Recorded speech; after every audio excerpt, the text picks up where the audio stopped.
Now the third week. I'm actually recording this right after the second week. Sorry.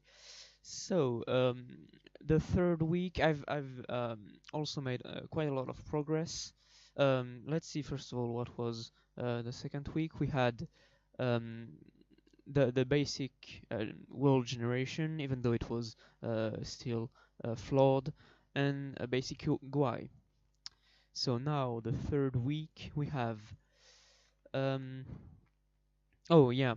The last day of the third week, I discovered a piece of, well, a library, an API used to create a GUI with a graphical user interface with SFML, and that was really handy because I didn't want to basically reinvent the wheel to have menus and so on.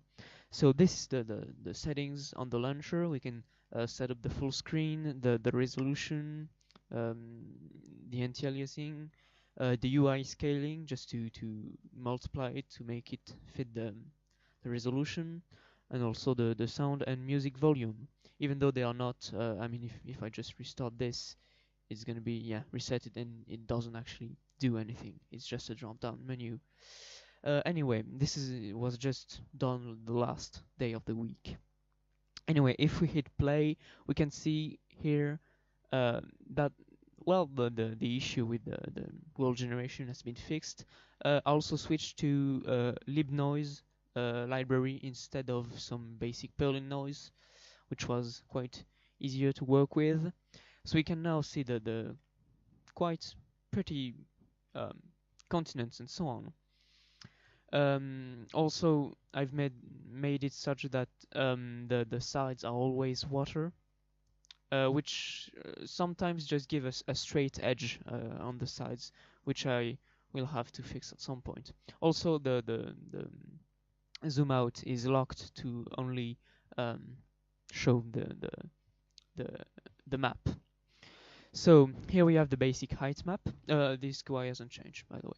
It's still a regular button class that I made myself. It's not SFGUI yet.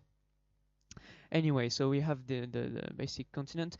This is a seed that I really like because it has this strait here and this one here. You could build like a canal like the Panama Canal.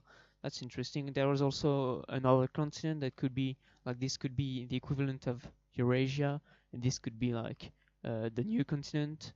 That would be quite interesting to play with. Anyway, so we also have other map modes. So this is the height map mode. Sorry.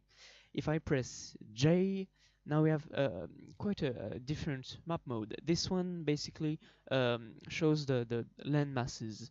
I needed to figure out if a cell, an hexagon, was part of a continent or just a tiny island. Uh, Similarly, if it was just a small lake or an entire ocean. And I had to implement it with a flood filling algorithm in hexagonal grid. That was quite interesting. Also had to implement a queue system to prevent a stack overflow. That was quite interesting. Anyway, so and those colors just show the relative size of the continents and oceans. We also have other map modes. If we press T on the keyboard, we have the temperature map mode. We can see a gradient, red, hot at the equator, and cold at the poles. This is just a static generated at the same time as the rest of the map using a seed. As you can see, we also have some basic noise to make it a bit more interesting, and that's the temperature map mode. And if you press Y, we also have the humidity map mode.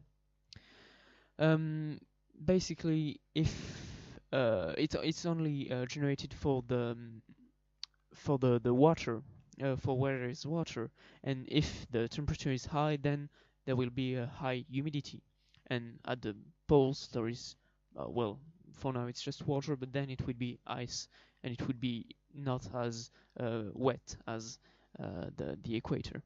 But this is the continent are still arid. Anyway, We also, so this was in the debugger mode. Okay, sorry about that. It's just that my recording software is limited to 5 minutes because I was just too lazy to find another one. Anyway, so I was saying that we also have the release version, which is a bit older. As you can see, there is not the, well, basically the only thing different is that there is no SFGUI stuff, but it's much more optimized. So we can see that if we press, so we were on the humidity map mode, and oh, also the humidity depends on the size of the lake. That's why I needed this map mode. And as we can see, a lake won't be as wet as the rest of the ocean, even though it's at the same around the same temperature. So we can also simulate the spread of this humidity on the continent by pressing W, and there we go. That was quite cool, I think. So as you can see, the coast is humid, while the interior of the continent, especially in hot climates, is much more dry. However, well, this is a bit extreme because we can see this is pretty much a desert now. However, uh, in the future there will be um, rivers and more meteorology like clouds and wind and precipitation and so on. So this is just temporary. Even though, yeah, that's quite cool. So I think that's pretty much it for week 3.